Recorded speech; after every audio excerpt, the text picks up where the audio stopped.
Continuing with the series next, 5 fragrances from 5 different houses. These are my 5 favorites from each of those houses. Started with one before, 5 more coming up next.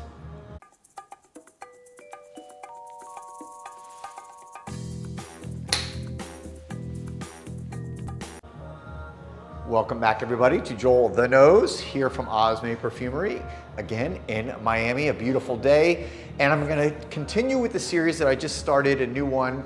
And actually let me make that a little bit better for you there. Don't mind all that close up. All right, making it a little bit more even. All right, so what I'm doing is I'm going through a bunch of different fragrance houses, 5 at a time. So they are digestible bits of information. I don't like doing videos with 10 or more. It just, to me, is overwhelming as a viewer. So when I watch my favorite reviewers, I like it when it's more bite-sized information. So again, I'm starting out with houses that are generally a little bit more maybe under the radar. Not all of them, but maybe not all the typical popular ones that everyone talks about. And anyways, let's get right into this. Again, in no particular order, I'm just picking my 5 favorites from each of these different houses. And so what do we have here? From, of course, the house of Veronique Gabai. This is Vert Désert.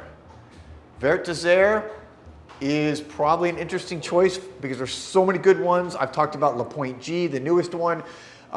There's Sexy Garrigue. There's just so many great citrus Mediterranean fragrances. But this one is different from all those. This to me is the finest mint fragrance in the market. Hands down, this is the most, it's a mint that is both invigorating and yet calming at the same time. I can put this on when I need a boost of energy in the morning, but I can also put this on at the evening when I get home and it's been a long day. I just want to kind of chill in my house. This is a fragrance that does it all for me. It is really extremely just, I don't want to say complex because the smell's not complex from the standpoint of it's not going to be all over the place. When I mean complex, it's because of that duality of being able to both invigorate and yet be calming. All right, next I'm going to go to the house of BDK, another great house, both French houses, although Veronique Gabai I would call more of an American house because Veronique Gabai is based here now in New York City. She's in the United States, been here for years, even though she's originally from France. But BDK is a French house, and this is Crème de Cuir. Crème de Cuir, take a look at it there from BDK. For those of you who have not tried this one, there's that name of the house. Okay, this is almost like a beautiful suede white leather fragrance. I love leather fragrances. Typically, the ones that most people smell are going to be a little darker, a little richer, like like a cowhide or like a brown leather. This is more of a suede leather. So to me, this is a little bit more versatile. It's also, I think, better suited for unisex niche fragrance. A lot of more heavier leather fragrances go more ambery and they're darker and they're a little bit more masculine. This one is perfect for men or women. Man wears it, it's more masculine. A woman wears it, and it really accentuates, I think, her femininity. So anyways, Crème de Cuir of the BDK line, which is really, really a great house, my favorite one. Next, I'm going to go to another French house. This is Goutal, and my favorite from the house is Amber Fetish. Take a look at this one. From Goutal, Amber Fetish. Look at the juice. Look at that color. Look how beautiful it is. It is, I mean, the juice screams amber fragrance, amber oriental fragrance. And this one, oh boy, it is mesmerizing. It is sexy. It's got some woody notes, and it's got a deep, rich amber that I swear almost smells syrupy. When I first smelled this, I got a note that the amber sweetness to it almost reminded me of a very great maple syrup from Vermont, like where the best maple syrup in the world, or at least in the United States, is from.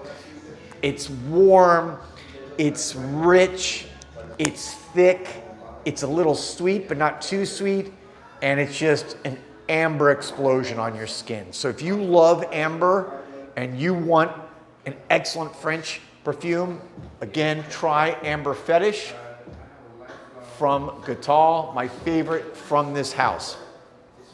Next, I am going to go to Ramon Monegal. We're going to go to Spain now for the Spanish niche house, Ramon Monegal, and just you can see the top.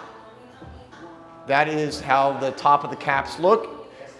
For those of you who have watched my videos, you see that my video opens, my intro to all my videos opens with one of these bottles. And my favorite from this house is actually kind of new. New to me, I mean that I changed my mind. This is Alhambra Oud. I've had Soul of Oud for a long time. Soul of Oud is a oud lover's oud. This is like next level. This is for a true oud lover. So Ramon Monegal's got everything from Ibiza, which is more of a light kind of beach fragrance, to the most deep, dark ouds. By the way, Ramon Monegal was one of the first houses to really introduce oud to the West. Like probably 15 years ago or so, they were one of the first ones to really kind of pioneer it, coming to the West from the Middle East when it was not popular in the West, meaning the Western countries. So Alhambra Oud is, believe me, if you love oud, this is one you gotta try, and you gotta have a high tolerance for that, what I would call, you know, that animalic stinky oud, which I love. It is to me an acquired taste. Although I was here the other day and last week, and someone said, hey, you know, what are some ouds you recommend?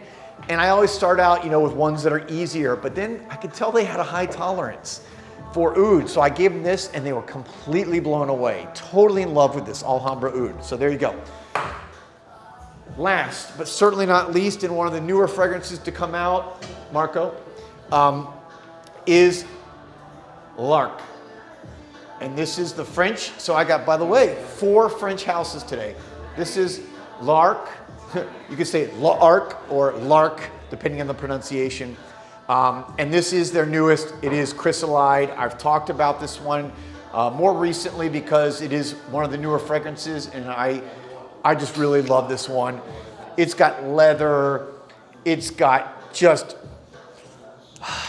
when you think of something that is going to be intense and it's going to scream and it's going to get you noticed, this is an attention grabber. It's not going to be for everybody. I've said this in prior videos. It is going to be polarizing to some people, but if you love, again, niche fragrance because of the fragrance houses that take a risk and take a challenge and do things differently, Chrysolite to me is an absolute home run. Because of that, for those who don't know, L'Arc was created by an architect. The original founder of the house is an architect. So these bottles are like pieces of architectural artistry. Just take a look. How they fit in your hand. It's like, it fits like, it's hard to describe. It's rounded, it's smooth, it's geometric. I love these bottles. The caps are really beautiful. So if you haven't tried L'Arc, you gotta try this.